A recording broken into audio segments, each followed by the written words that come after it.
So, everybody, we all saw what just happens with the John Fetterman and Dr. Oz debates. We have a couple other things we do want to talk about this evening while we have you guys here. One we were going to cover first.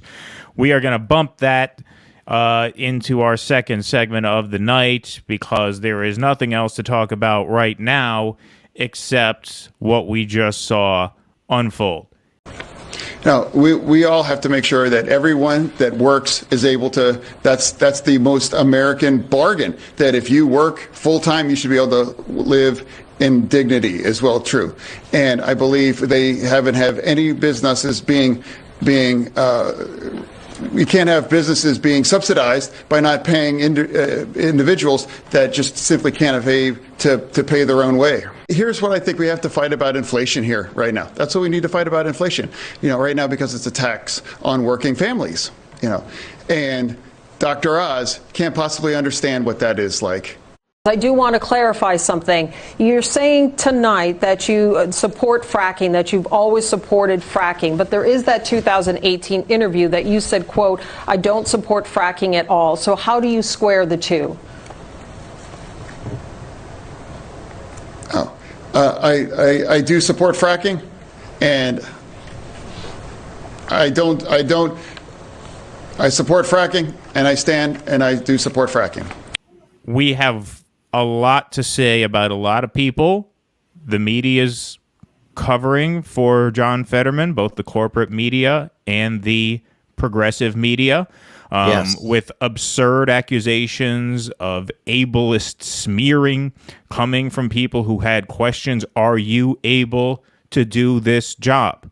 Are you able to process auditory information and communicate ideas, which is what being a senator is? It is a body of debate and deliberation. Okay, so we could get into all that. We are going to get into all that. However, and I want to be careful with what I say here because I wish for John Fetterman nothing but the best. The guy has a serious health problem. I have nothing but the best wishes for him and his family moving forward. But how you cannot put the blame for this utter disaster squarely on John Fetterman is beyond me. John Fetterman has been saying for months that he's fine and that his doctors insist that he's fine. Meanwhile, as we all know right now, as everybody can see now plain as day, he has been far from fine this whole time.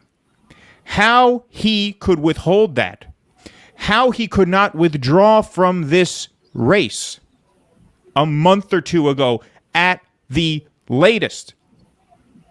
You are talking about the fate of the Senate goes through Pennsylvania here. This was the race that Democrats needed in order to have a shot to keep the Senate. This was their insurance policy for keeping the Senate, because up until tonight, it was likely that the Democrats would pick up a seat in Pennsylvania because Pat Toomey is a Republican who was retiring, and you had John Fetterman with good popularity numbers statewide running against a very flawed and unpopular candidate, Dr. Mehmet Oz, who did not do very well tonight either. But this was the race that Democrats needed, and it's the race that Democrats thought they had, which is why they were favored to hold on to the Senate in a Republican wave year. And now they do not have that anymore. This race is over. It is over. And that is extraordinarily selfish of John Fetterman not to withdraw from this race. At least if you wanted to give it 6 weeks to see how your recovery went after the primary, okay, all right. How you could not have said, you know what, I can't do this. I can't do this. We have to figure out something else. I don't know what they could have done, all right? But they had to do something, because this was the biggest political disaster I've ever seen in my life, what we just saw over the last hour. Well, you're too young to remember the Walter Mondale campaign.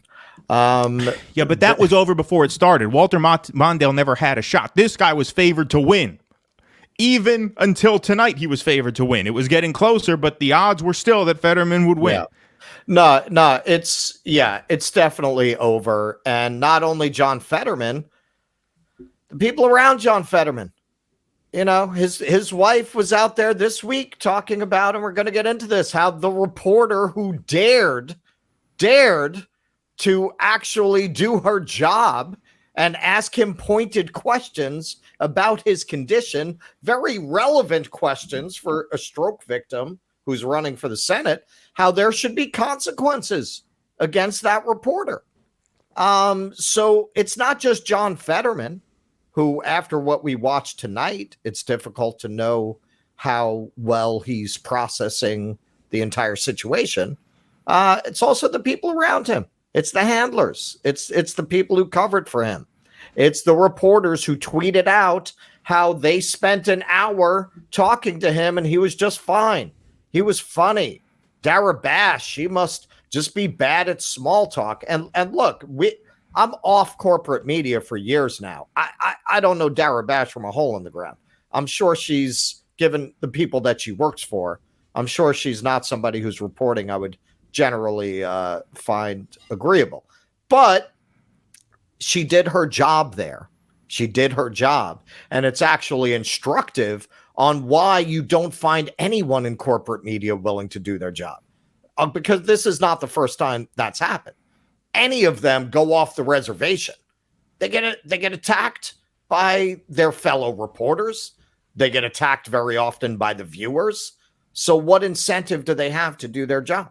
She did her job and she got viciously attacked, not just by the usual suspects, but also by the alternative media, who we have some clips here and we started watching them to prepare for the segment.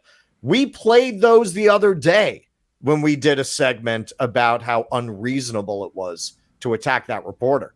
These clips are stunning in their ignorance, their stupidity when you watch them now. They were dumb then. Now, after what we just witnessed on that stage, it cannot be more clear what an act of journalistic malpractice everyone who attacked that reporter was committing. This is what happens when you bring the politics of your disabled studies class at the university into the real world of fucking politics. This is the real world. The man had a stroke. It is relevant to see if he is going to be able to handle himself in a deliberative body, which is about listening to speeches and engaging in a debate. As we'll see in some of these clips, you have like John Itarola talking about how some people have certain physical handicaps, and this reporter must not be aware of that. Has she never met anybody with she must only know angelic people. Yeah, they're not in the fucking Senate, you fucking child. You fucking moron. This is not college. This is not the university. And this is an overall problem that the Democrats have. They're all, and a certain portion of the left, within the bubbles that they can control, the media, academia, they are able to maintain a war on reality and maintain the illusion that they're winning. Yes. When people go out to vote, you can't shout them down. You can't censor them. You can't get them fired from their job. It's a secret ballot, right? You cannot impose that censorship. You cannot vouchsafe their real opinions that way. So you can go type all you can tweet all this stupid shit attacking a reporter for asking questions. But when the rubber meets the road, that guy went on stage and lost that Senate seat for your party. So what did all of that amount to? Would you have been better off opening up a conversation and encouraging more questions like that, or doing what you did, which was to virtue signal and play this whole disabled studies bullshit on that reporter. Yeah, no, I mean, that's 100% right. That's 100% right. You know, this sort of postmodern bullshit, right, finally collides with reality. Forget about the voting booth. Just people sit down to watch TV. Yep. They watch that on television. They watched it on TV. The guy had no chance from second one. He had no chance. That debate was opening over. Statements. It went sideways right away. He started out by saying, "Good night, everybody." Yes. His opening line was a goodbye line. I mean, it was over the second he opened his mouth. And all of this nonsense leads up to that. It runs into a brick wall of reality. People watch that and they say, this guy can't do it. He can't do it. Don't tell me about Herschel Walker. Herschel Walker is a punch-drunk football player who suffered from mental illness. Herschel Walker looked like Martin Luther King next to John Fetterman. I watched that Herschel Walker debate. Herschel Walker had his lines rehearsed, prepared. He had his talking points. He had them down. Surprisingly solid. He had message discipline. Within his milieu, he was surprisingly solid. Yeah, he knew where he could go and where he couldn't. He didn't try and say too much because he knew he wasn't capable of saying too much. But he had his talking points. He had his message discipline down, and he delivered. And he made his sort of childlike stupidity kind of work for him. He kind of came off endearing. He smiled. There was a certain charm that he put on. Don't forget, football players are celebrities. They know how to look at a camera. They know how to play to a camera. Right. Herschel was playing to, he was doing his thing. He had limitations, but he executed within those limitations. Here you saw a man with no business on the stage. Right. No business whatsoever on the stage. A man with a very serious medical condition of a kind that would be disqualifying for the job that he is running to do. That is reality. You know what? Everyone doesn't get a star. Everyone doesn't get a prize. Life sucks sometimes. Yes, this man would have been a senator, but he had a stroke, and now he can't serve in the Senate. Yes, life is not fair. Holy fuck. Revelation. Let me go to James Vander Zanden. Thank you for the $4.99, my friend. By the way, our tip jar is out. So if you can throw a couple bucks in there, like I said, we're doing a late show for you guys here. All right. Man. Russell had to forfeit his spot at the Copacabana to be here. You know, they wanted him for 9 o'clock. They wanted me for 9. If you guys tip enough, I won't sing. Yeah, exactly. With millions, otherwise, I'm doing Freebird. Right. There you go. With millions of Dems in the U.S., there's no excuse for not having dozens of polished candidates waiting in the wings to defeat the only other party. I don't know if you just got here, James, but look, I mean, yes, you're right in the sense that they have a very weak bench. Their primary field in Pennsylvania was horrible. Part of the reason why Fetterman cruised to victory in that primary, despite having a stroke a few days prior, was because the Democratic Brain Trust tried to force Connor Lamb on Pennsylvania as if Connor Lamb was going to happen in Philadelphia. I mean, just absurd. Absurd. Malcolm Kenyatta could have perhaps done it, but the establishment decided, why settle for a centrist Democrat when we can have a right-wing Democrat like Connor Lamb? And they tried to make him happen, and he couldn't happen. So you're right in that sense, James. However, they got greedy. Yeah, they got greedy. Right. So you're absolutely right in that sense. However, Fetterman has been hiding the ball with this health question for a few months now. Yep. And he has been insisting he is good to go. And he gets up there and does that. There is absolutely zero excuse for John Fetterman telling people he was good to go. In any year, there'd be no excuse for it. This was the race, if you were Democrats, you had to have. You were counting on this race. Your entire hope for keeping the Senate ran through Pennsylvania. This was the pickup that could afford you a loss because this is a Republican seat.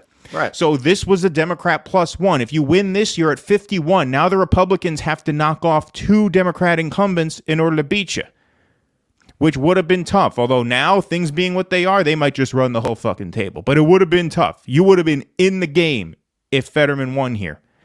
And forget it. That ain't happened. This is over. This is over. This is over. Senator Oz. Welcome to Senator Oz. Yep.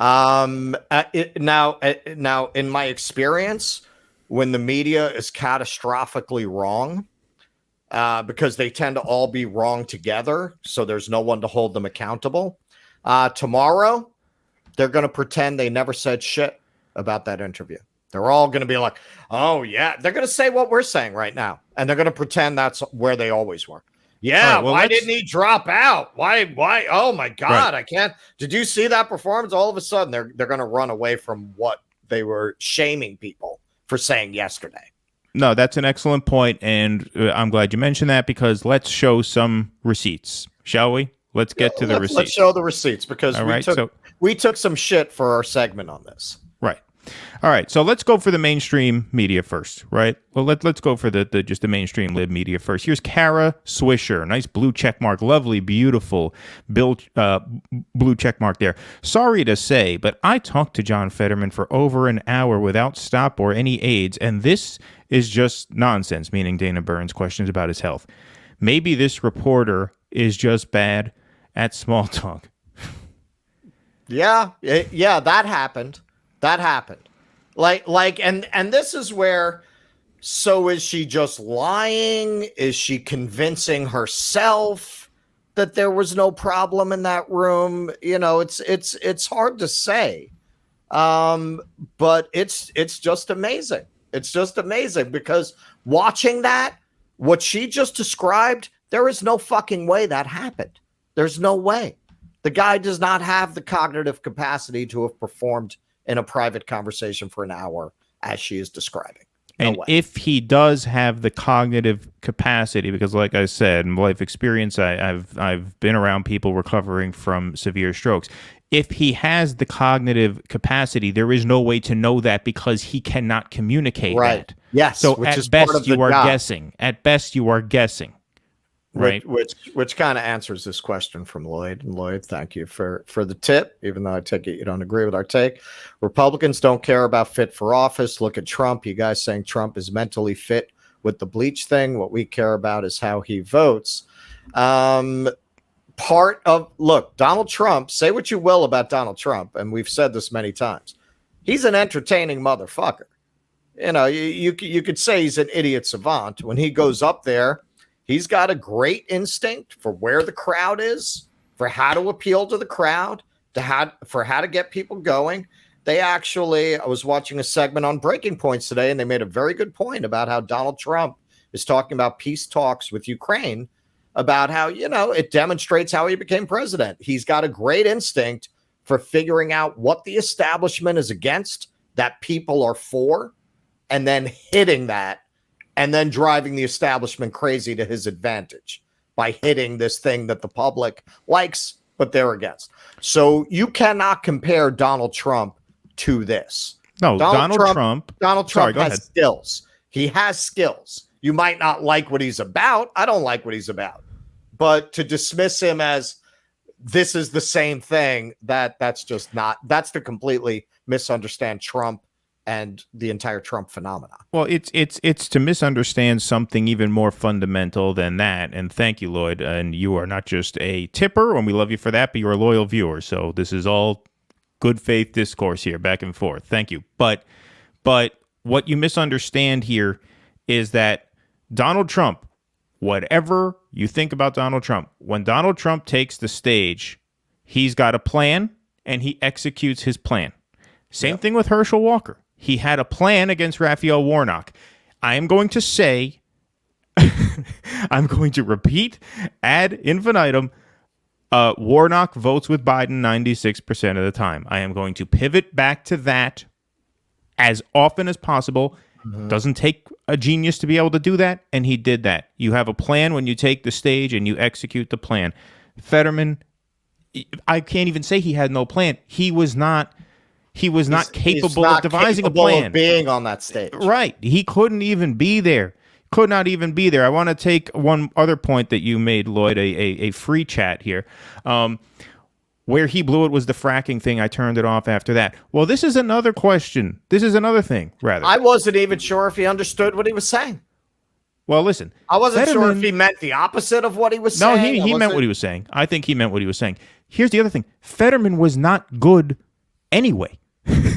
like even if you can delude yourself into thinking that that man belonged on that stage, what he said was not good anyway. He did. You pivot. Any politician, a Democratic politician, knows when that fracking question comes up, you pivot to green energy. You pivot to the opportunities of clean energy, right? Now I'm saying I will grant you a lot of that is bullshit, okay? And what by bullshit I mean it's bullshit the way the Democrats frame it. But that's what you do. That's what a pro does there. You don't just stand up there and insist, no, I'm for fracking. I'm for fracking. I'm all for that thing that the base hates. He did the same thing when they asked him about the Supreme Court. Lloyd, you said you turned it off after the fracking answer. They asked him, would you expand the court? He's like, no, I disagree with what's going on here, meaning the stripping of basic privacy rights for 53% of the population. I disagree with that, but I don't want to change the rules over it. Well, what kind of fighter are you, man? What kind of dog shit answer is that? Stroke aside. He was terrible in every way he could have been terrible. Yeah. Let's go to one more example here. We're not done with the corporate media portion. No. Yeah. Rebecca Traister. And then we'll get into our own people. Yeah. As someone who has recently interviewed him, Fetterman's comprehension is not at all impaired. His comprehension is not at all impaired. He understands everything. It's just that he reads it, which requires extra acuity, I'd argue. We're actually getting a better politician. It's good that he had the stroke. It's good that actually he had the stroke. good that he had the stroke. He has to read everything. Yeah. And responds in real time. It's hearing, auditory processing challenge. No, it's not a hearing, auditory processing challenge. He couldn't speak. He couldn't hear and he couldn't speak.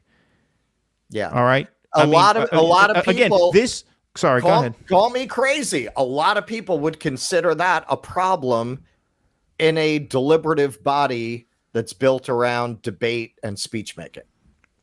Debate, speech making. What about when you engage with the community? Deal making, engaging with the community. Right? Going out, meeting people. Rubbing elbows. This is your senator representing you. Don't you want him to be able to get into the little clutch in the Senate cloakroom about, okay, so listen, I'm gonna throw this to your district. You're gonna give me this. He can't do that. He clearly cannot do that. He would not be. What are they going to do? They're going to carry closed captioning in there. Even if he was capable of doing this, which he was not, even with the closed captioning, he is struggling with a cognitive disability. And yes, in the end, by the time that reporter exposed it, it was too late. You couldn't have replaced him with another candidate at this point. So ultimately, the fault lies with him. It's on him. It's on him. And with his people. And with his people. And with his wife, who she lives with the guy. She's talking about consequences that this reporter deserves, implying that she should be fired or driven out of the industry a week ago. And she knew what was going on with her husband. So do we want to take a look at some of our peers in this space, and this is what I want you all to know watching this. Listen, we're going to do Emma first, just because that's the quick one. We are far from perfect, but we're always going to be honest with you. These people, you might as well just watch corporate media. If you want people who are just going to fucking lie to you, who are just going to tell you the thing that's going to get them the most virtue signaling points, you can just watch MSNBC. This is what I said when we covered the segment the first time, and that goes double now. Why are they in alternative media? And you as a viewer, and I know our people, I'm sure, that's part of how you wound up here. You already know this. Why are they in alternative media? For what reason? Like, why would the viewers watch this? Why? Like, if you want this, go watch corporate media. Like, why watch shit on YouTube, man? Like, it's more convenient to just put it on your TV, right? Like, why go to YouTube for your news if you're going to watch these people. All right. First up, and like I said, we've played these in previous segments before, but look, this is the kind of now this they is a have reckoning. special resonance. Exactly. They really do. Yes, he has to use transcription software right now. And would this be an issue if John Fetterman were deaf? Would this be an issue if John Fetterman were blind? Would you be highlighting that at the beginning of your piece? Yes. There are people who have auditory processing issues who need to use transcription software. Does that bar them from holding a Senate seat? Because that is the undertone of the piece. And as you said, Bradley, right? There have been other reporters who've said this is crazy. I mean, he needs maybe some assistance at this point. Okay, so yes, all right, there we go. Thank you very much. We just showed you some of the other reporters who said this is crazy. Who looks dumber now? Right. Who looks dumber now that your chances? Look at that. Look at the way she played that self-righteous indignation. Does that mean he can't serve in the Senate? Yes. That's fucking life. That's life. Like, what planet are you on? This is not your fucking university seminar. This is national politics where a man who can't speak was put on stage to represent, putting himself forward to represent the state. How the fuck did you think that was going to go, genius? Yep. All right, here we go. Let's go to TYT. And that of course, the kings of the shit lips. Fetterman was treated poorly, to say the least, during his interview with NBC News. That interview was conducted by Dasha Burns, and she's now putting out a statement, kind of backtracking after she has received a flood of criticism for her ableist language and tone. Now, following that question and his answer, Burns pressed Fetterman over and over again on why he hasn't released his medical records. Keep in mind, by the way, he has been incredibly transparent about his stroke, about his condition, about his recovery process. Is that right? Is that right? Wow, I'm sure everyone watching that really felt like they had the skinny on the whole situation. Is that right? He's been very transparent about his whole situation. Yeah. I'm fine. Yeah. My doctor says I'm good to go. Yeah. I just can't say hello without saying goodbye. I literally opened the debate waving at the crowd saying good night, everybody. Yeah. I mean, that was his tribute to George Costanza. Yeah. He should have walked off the stage at that point. He'd have been better. You actually I was watching, because it was actually tough to find some of the streams. I was actually watching some of the progressive media people who were hosting the stream, which we will do from now on, by the way. But you actually had some people in the comments complaining that Fetterman wasn't getting enough time. Oh, wow. You want this guy to talk more? Wow. You're complaining he's not talking enough? Well, look, I mean, to the credit of the people who were handling the debate, I got to say, man, they did a good job handling what was a very difficult situation. They did their job, but they understood what they were dealing with, and they weren't cruel. They didn't not ask him questions and follow-up questions, but they stopped at the point that it would have been just horrifying. Yeah. They stopped before it turned into, Ali Holmes. They backed off at that point. It's tough to handle that situation. Because, look, Fetterman probably should have had more than 15 seconds to respond, given the fact that he needed 5 seconds just to read the question. You know what I mean? Right. His speech wasn't coming out right. So they probably should have given him more time. There was one time where he got just completely lost for a word on the student debt question. Yeah. He's like, we need to let our young earner he just kept saying over and over again. At that point, is it worse to cut him off and say, okay, that's time, or Right, is it worse yeah. to just let him go? Yeah. And what if he never Yeah, finds right, the word? Like, right. that's a tough situation to be in as a moderator. That's where, as a viewer, you're just terrified that this is not going to end. Right? Like there were several times in that debate that I was afraid for him, that he was just not going to speak, that he was just going to stand there with trying to figure out what he's supposed to do now. And there were a lot of moments where it felt like that's what was going to happen. And then he would say something vaguely coherent and somewhat related to the question. And that was the whole night. He never had a chance. The guy never had a chance. No. Look, this wasn't a couple of bad moments. No, this was, he should never have been there. People who care about him should have pulled him out of this race, even for his sake. What the fuck did they think was going to happen to him when he went out there? Of course. The guy's fairly young. He probably had a future somewhere down the road, maybe governor, maybe senator. Who knows? People were talking about running him for president if he won this Senate race. He's young enough where you take a year or two to recover and see where you're at Bring and him go back. from there. Yeah. And go from there. Once he's actually recovered. Right. Once he's actually recovered. Hopefully. None of this is anything against him other than, look, man, it was very irresponsible. You had to It was be honest. very irresponsible. Yeah. So extraordinarily irresponsible. Extraordinarily so. And one thing that I want to mention, we will go back to Anna. Because I really want to lay into those motherfuckers. You can benefit from low expectations in a debate. In fact, many people do. In 2008, everybody thought Sarah Palin was going to melt down in the vice presidential debate against Joe Biden. She held it together, and she did herself some favors. Herschel Walker, same thing. You go in with expectations on the floor, right? But this was a situation where you fell through the floor.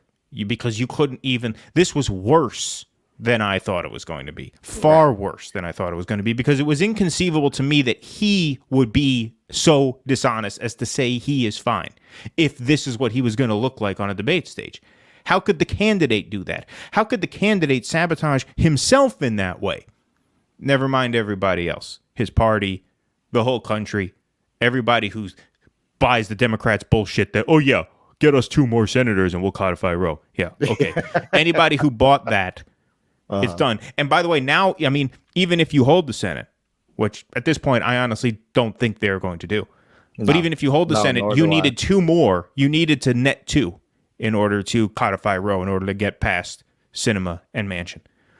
Without this seat, there's really no shot at that. Anyway, let's go back to Anna. A letter from his doctor indicating that he's doing well, he's recovering well, but that's not good enough. When are we going to see your medical records? Where are your medical records? Like, I don't know if How she dare has they? only How dare ever they? cavorted around with angelic beings who are perfectly fit in body and mind, but I'm going to blow her mind right now. There are people who can't hear even as well as him. There are people who can't hear at all. There are people who can't see at all, who can't speak at all. There's a variety of disabilities. Well, they're not that fit to doesn't serve. mean that They're not fit to serve, according to Dasha Burns. You know, if you might want to run for Congress one day, but you have a disability like blindness. Okay, listen, I want you to poll 1,000 people right now. Take some of that money that people gave you. Take some of Katzenberg's money. Conduct a survey. Some of that money that you never hired those investigative reporters for. I Right, still want to hire know a what happened to pollster that too. money. Why isn't anyone asking them what happened to that fucking money? Call 1,000 people and ask them how many people, after watching that debate, think that John Fetterman is fit to serve. And then call 997 out of those 1,000 people ableist monsters for saying no. Right. Go ahead. Well, you want to just look completely as ridiculous as you are? Well, Astounding. this is what these types of so-called leftists do. They shut down conversation by attacking anyone with a contrary point of view. It's not It's not a question of disagreements. It's a question of good versus evil. And if you don't go along with them in what is essentially a war on reality, that's the problem. Like their point of view, they need to defend it with torches and pitchforks because they can't defend it on the basis of reason and analysis. It doesn't hold up on that basis. What he's saying, both of them, what the fuck are you even talking about?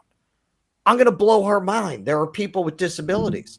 Yes, and that's a legitimate question as to whether those disabilities disqualify them from certain occupations. Like they're questioning the entire premise that a disability might disqualify you from an occupation, particularly the Senate. Like what was that? You know, Itarola, he thinks he has a mic drop there. You know, like, I'm gonna blow her mind right now. There are people who can't hear it. Like, what the fuck are you even talking about? And that's how we get here, by listening to fucking idiots like this, by listening to morons like this. Now, I didn't want to go too far afield on this, but I just want to mention, because the right wing is having a field day with all this. They've been having a field day before, forget about tomorrow.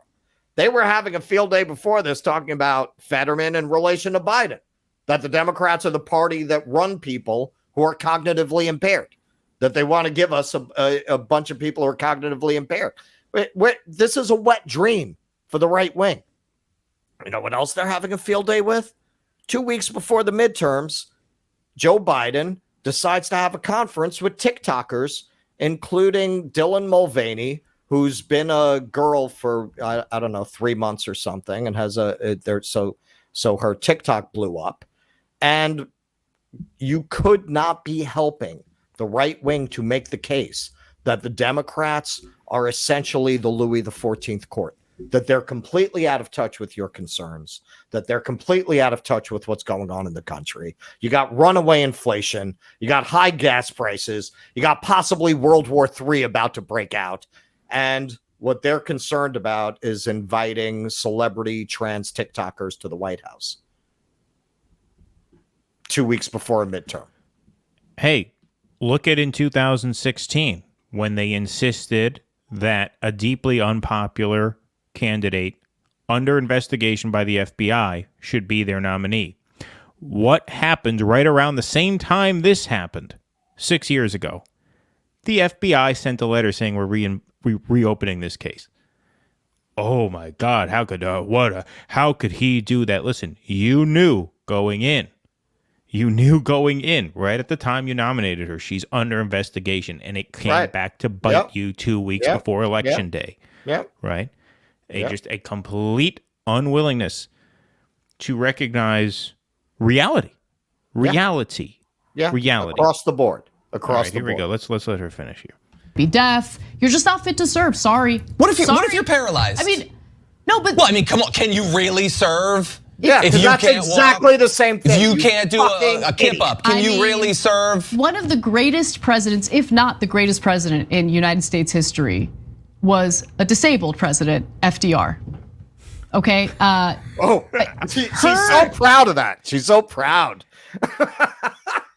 You have the governor of Texas is in a wheelchair. There's a senator, the Asian woman, Hirono, is that her name? I don't want to get her name wrong. She has a physical disability. You had Max Cleland. A triple amputee. Yeah. Nobody ever said anything about that. Right. This is fucking different. It's cognitive. It's related to the job. It's related to a job where you have to listen to debates and give speeches. Clearly. Handling and her commentary. Let's just keep it real, because that's what this is. Yeah. She is communicating to the audience that she doesn't believe that he's fit to serve due to this temporary disability. And even if it weren't temporary, if we're dealing with someone who might need to read captions to understand the questions, whatever, for what's the word I'm looking for a longer period of time. Sure. That doesn't mean that they're unfit to serve. Some people have disabilities, but they might be great candidates, great leaders. I mean, are we really having this conversation right now? We literally have a United States senator who has severe dementia. Okay, I mean, we're really having this conversation right now. She's so shocked and appalled that we'd be talking about this. She shouldn't be serving Feinstein that she's talking about. She shouldn't be serving, and nor should someone who cannot process spoken language in a body built around speech making.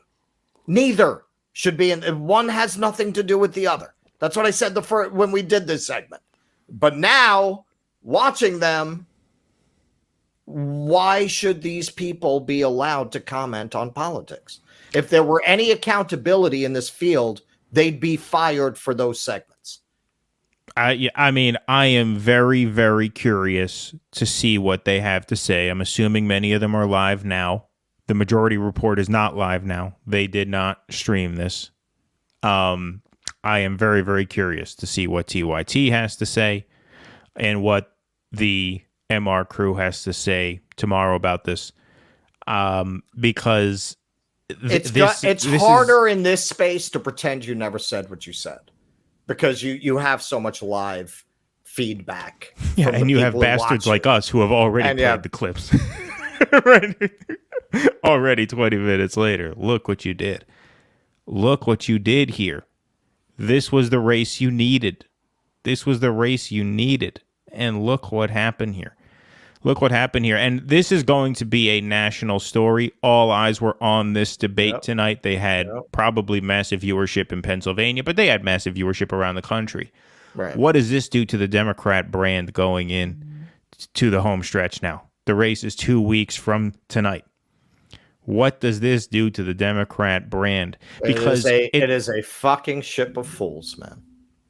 I mean, it is just extraordinary. It is extraordinary that they allowed this to happen. The Republicans are on offense now, and when you are as depressed as the Democrats already are, to watch that is just so crushing.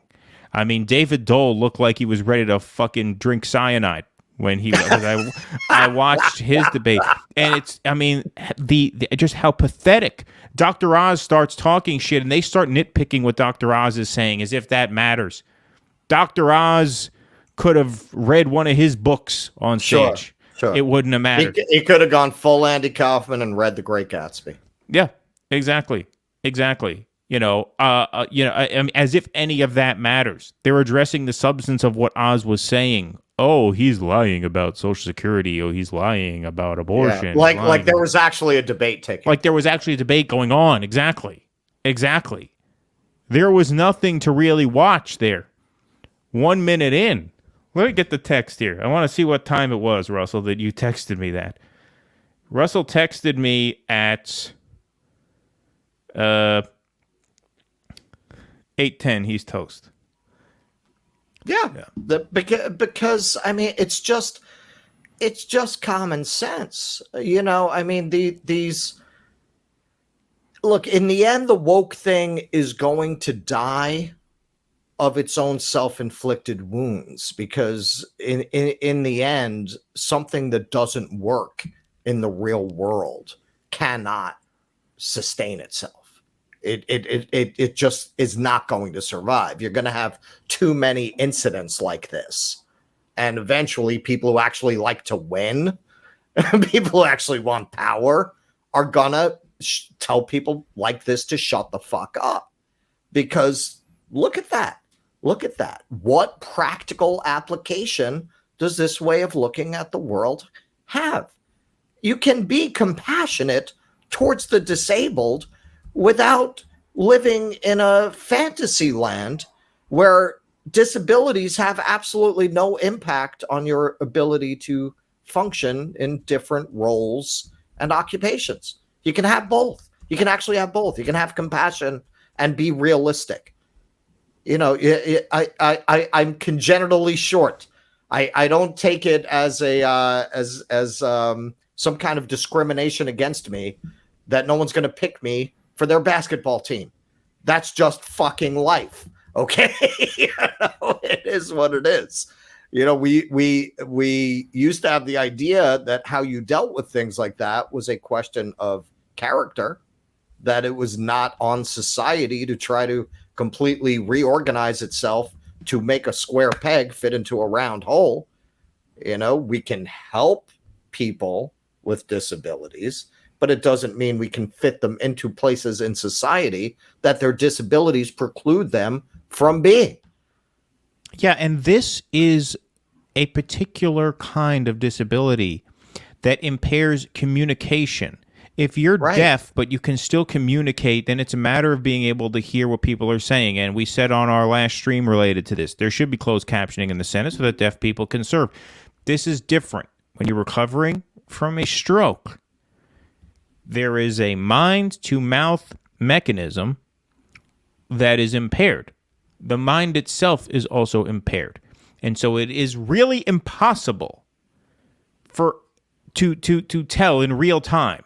A doctor could look at this and go over what the possibilities are. There's certain tests they can do, but in real time on a debate stage, there is no way to tell if he can't think of what he wants to say or if he can't get the words from here to here. There's no way to tell that. There's no way to tell that. I'm not talking out of my ass here. I spent a year of my life watching, someone recover from a severe stroke.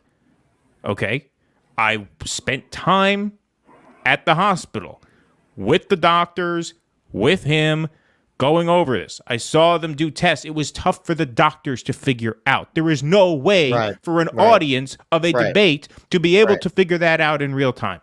Right. So all these journalists, oh yeah, he's fine, he just can't speak. Bullshit, you are lying. You have no clue what you are saying, except that you don't want Mehmet Oz in the Senate.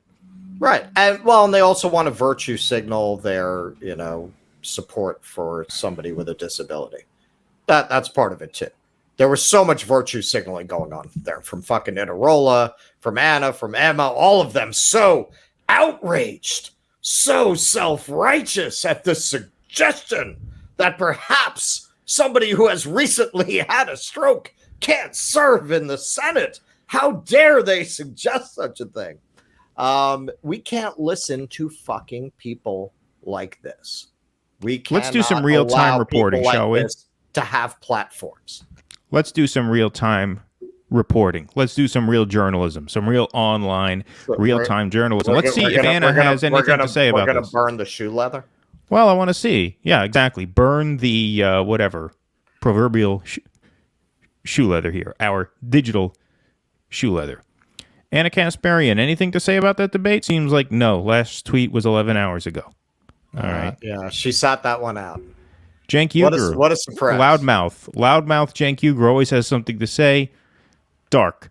TYT channel is dark right now. David Dole's channel is dark right now. Majority Report is dark right now. He's got a bucket of wings and a chocolate cake to work on. Who else should we search for here? Let's see if David Dole had anything to say. Oz was lying. And Joe Rogan. Joe Rogan. Oh, Emma? Emma said something to her credit. All right, here we go. Put aside the callous sneering at Fetterman stroke symptoms. What senatorial competence is really necessary? This isn't a vote for the next Batman or American Ninja Warrior. These people have to compile a good staff and vote the right way. Mythologizing them is childish.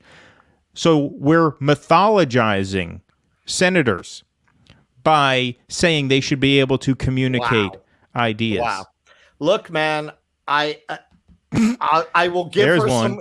I will give her some credit that she doubled down on the dumb take. She didn't hide out like Anna and Cenk. She actually she went out there and said her dumb take and pushed it further.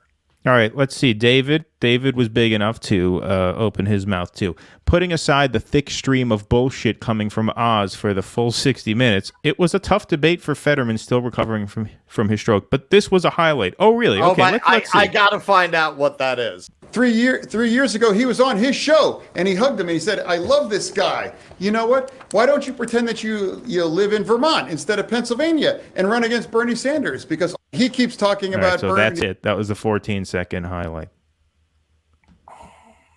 I mean, that's when you know it's over. If that's the highlight.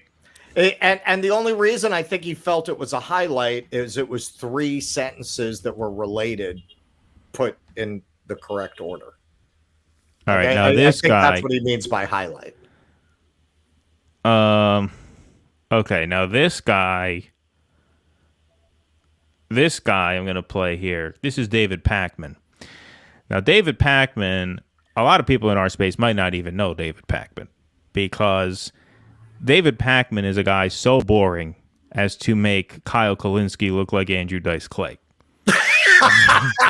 David Pakman is the most boring human being possibly on YouTube. But here is what he had to say. He actually fired off some tweets. Some bold words. Now, Pakman is a real lib. I mean, he's got a big channel. He's got like 1.5 million subs because he's been at this forever, just as Kyle has. And actually, I'm going to check out Kyle's feed next. But let's go here for a minute. So Fetterman is clearly struggling in this debate, and it's very tough to watch. Also, Oz's ideas may make way less sense than anything Fetterman has said. No, that's not accurate. That's not accurate. This is not a joke, but Dr. Oz didn't have a stroke, and he's making absolutely no sense whatsoever. So he's trying to make the best of it there. Trying to make the best of it. But I guess he came to a senses 38 minutes ago. Basically, Dr. Oz might become senator because Fetterman had a stroke. Horrifying. No, not might become senator. Not might become senator. Yeah. I mean, yeah, that was, I would have edited that. Damn voters expecting Batman. Let's see what, oh, you know what? Let's see what Kyle's better half, much better half. Much better half. Let's see if she said anything. We're just winging it here, folks. I'm very curious. Crystal looks like nothing. Yeah. Okay, Had Crystal. better things to do. Well, that probably means Kyle has nothing either. They're probably busy. Which, I mean, God bless. Better than we're doing. They're down in the dungeon. Yeah, no, Kyle nothing either. All right, well, that's understandable. I don't begrudge them that. This is the night the donkey arrived. Exactly. All right, so there, we made the rounds there. Please clap.